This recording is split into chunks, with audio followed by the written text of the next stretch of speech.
ekonomi yang sangat luar biasa, tapi muncul orang kaya baru dari situ. Ini kita ngomongin soal kerontokan ekonomi, karena ini yang gue pengen tanyain. Karena COVID itu gue melihat sebagai salah satu agenda untuk meriset dunia ini. Karena dengan COVID, bisnis kecil tuh banyak yang hancur berantakan. Ini kita ngomong di Amerika aja deh, nggak usah di sini ya. Sini juga mungkin mirip ya. Tapi bisnis yang besar, apalagi seperti bisnis-bisnis yang TBK kalau di Amerika, Fortune 500, itu naiknya 3 kali sampai 4 kali lipat sampai sekarang. Apalagi kalau kita ngomong Big Pharma itu, Pfizer dan lain-lain itu teman-teman itu luar biasa ya untungnya. Iya. Tapi apakah itu sebuah orkestrasi? Karena yang pertama gue lihat tuh seperti ini. Awalnya gue pas pertama dengar COVID 2019 itu gue takut juga, ya kan. Gue takut, gue jual semua saham gue. Gue kan dulu pemain saham di Indonesia, gue jual semua saham. Gue tuker mata uang gue ke Swiss franc waktu itu dan kebetulan naik tinggi sekali. Tapi itu karena gue takut sebenarnya. Karena gue takut ini ada sesuatu yang luar biasa. Karena conditioning medianya tuh luar biasa. Ya benar. Di shot dari helikopter, ada kuburan kebakar. Iya.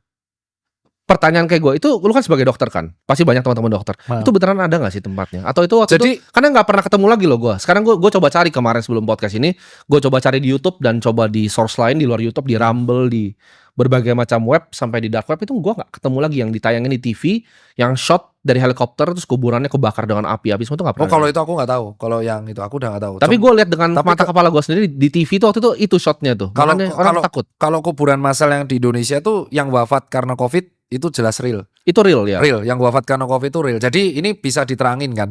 Itu orang akan bertanya. Ini harus dijawab ya. Jadi orang yang meninggal karena COVID mayoritas itu memang mereka ada komorbid. Itu betul. Jadi ini kan pasti dulu dihujat aku sama beberapa sejawat. Jadi bukan tiba-tiba COVID, terus misal amit-amit kena ke Dokter Tirta atau Timothy, terus besoknya 5 hari, 14 hari mati. Rata-rata, ini harus real juga, dari data pun menunjukkan orang yang wafat karena COVID itu rata-rata punya 3 komorbid dari 3 penyakit ini. Kalau nggak penyakit terkait jantung, penyakit terkait diabetes, satunya penyakit terkait autoimun. Itu rata-rata wafat. Jadi makanya kalau kita lihat, dia tuh sudah ada riwayat penyakit jantung, sudah ya cepat atau lambat, COVID ini mempercepat. Kayak jalan tolnya untuk menuju maut. Ya tapi kan akhirnya ketika didata, wafatnya pasti karena COVID.